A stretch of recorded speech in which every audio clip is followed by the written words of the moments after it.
Hello and welcome back to today's video and welcome back to my channel. Now today Pompey face Wigan Athletic away at the DW Stadium. Now Wigan, they're revitalised by new owners, but can they face a test to Portsmouth and can they take 3 points? Or will Pompey be leading the way to a playoff charge by beating Wigan this time? Now thank you for clicking on this video, thank you for tuning in.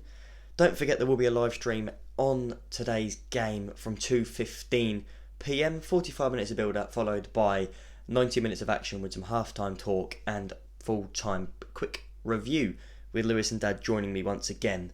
But Wigan Athletic, let's talk about them. They're 22nd in EFL League One.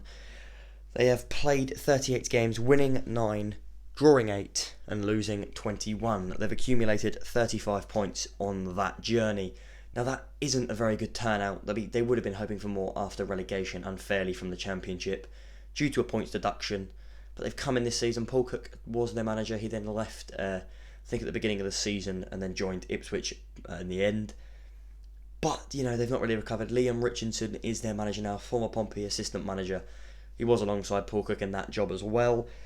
Their last 5 games, they beat Plymouth 2-0 away before a run of 4 without a win, drawing 1-1 with Wimbledon away, losing 3-1 to Accrington at the Wham Stadium, drawing at home to Ipswich and losing away to Gillingham last Wednesday in their last fixture. Now that isn't a good kind of run of form, 4 games without a win, whereas Pompey are on 3 wins in a row. Pompey are the strong favourites for this game. Pompey 5th, Wigan 22nd. Pompey will be hoping to grab all 3 points and avoid a tempting banana skin, really. Their key players are Tom James, Curtis Tilt and Tom Pearce, a right back, a centre back and a left back, proving that they don't really have any key creative men. They're struggling for ideas in the midfield or the attack. They've not got a key standout man such as Hull with Malik Wilkes. Pompey with someone like Tom Naylor maybe or Ronan Curtis. They haven't got an attacking threat there. Their defence is their main kind of area where the best players are. Their top scorer, though, is a man called Callum Lang. He was on loan at Motherwell last season, or the beginning of this season. He's come into Wigan and he's scored 7 goals in this League One campaign. It's decent for a team in 22nd, but once again, they're lacking goals from their squad.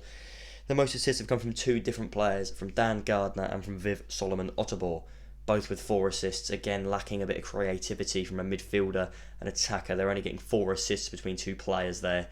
You're hoping to get players with 8-9 assists for the season, if not more, pushing you, creating goals, maybe even if it is only them that's doing the creating. You want someone in there that can just create you chances, and they haven't got that. Their home record then, as they are obviously at home against Portsmouth, they're 23rd in the league on home form. They're winning only 3 games all season at home, drawing 5 and losing 10, accumulating 14 points along the way from those 18 games. That isn't really good, is it? You know, that's a possible 54 points there to only get 14, dropping 40 points at home. That is deservedly relegation form. However, they'll be hoping to make it a 4th win at home all season against Portsmouth, and they'll be more than happy to try and do so. New owners coming in from Bahrain, possibly looking to take the club forward. They may have to rebuild in the summer after relegation, but they may also try and stay up and then rebuild then. We will just not know. Now their statistics, we always like to have a quick look at these because it kind of shows you how a team wants to set up, how they want to play in their other games and then possibly in this one as well. Now their attacking statistics, their shots on target per 90 is 2.8 or 24th in the league. That is, big chances created is 25 on average. Sorry, is 25, not on average. 23rd in the league on that stat. They're bottom of the league on the chances missed, so they're not missing those chances. But their goals per 90 is only the 21st in the league with 1 goal on average per game. Once again, that's not good. Their defensive stats, though, before we talk about them all in a bit more detail. Goals conceded per game is 1.7, which is 22nd in the league. Clean sheets is 8, which is 16th in the league. Saves per 90 is 2nd in the league, so the second most with 3.2. Clearances per game is 22.1, which is 4th in the league. Successful tackles per game as well, 9.5, 16th in the league, and the possession won in the final third with 103 times this season, which is 22nd in the league. Those stats are not appealing to anyone. Goals per 90 with the 21st least in the league with only 1 on average a game. They're not very good goal scorers, lacking chances, I reckon. Well, you look, chances created, only 25, which is 23rd in the league. that's not a sign of a club that looks to get forward and get loads of goals, bang them in the back of the net, create loads of chances. They're simply not doing that. Their defensive stats as well, goals conceded per match is 22nd in the league with 1.7. That's not good. They're averaging a loss every game on goals. Their saves per 90 is very high, second in the league on that stat, showing their defence isn't protecting the keeper very well. Clearances per 90 is 22.1, which is the fourth most in the league, so they're just getting it long, getting it out, getting it to safety as opposed to, settling the game down and passing it out. Their average possession is 48.2% as well. 48.3% as well. So they clearly don't not want the ball, but they also don't really like to hold it too much. Now the other games in the league, while I try and sort out my iPad here, because obviously that is where I look at the stats, I am here, just quickly trying to sort it out. Let's have a look at the other games from the league then. Wimbledon host Fleetwood. Gillingham, they faced a difficult test away to Blackpool. Two sides in 6th and 8th respectively in the league there. Bristol Rovers, they host high-flying Doncaster. They've recently slipped to 10th in League One, but they'll be hoping to bounce back, have Doncaster. Burton face Swindon in a good relegation battle. Hull, top of the league, face Northampton, who currently are just outside the relegation zone. MK Dons, they host Crewe in what will be a decisive game to see if MK Dons may be able to chase down the playoffs. Oxford, they host Accrington. The teams there in 11th and 13th in the league, they'll be fighting for those positions. Peterborough hosts Sunderland. That is a second versus third battle. Sunderland with a win will move into second, possibly even top of the league with a win there. Ipswich, they travel to Rochdale, a game where Ipswich should be winning, but it will not be easy. And then Plymouth travel to Shrewsbury in a game that Plymouth want to avoid relegation. Shrewsbury want to climb away from it as well. Then we'll look at the table before the day starts.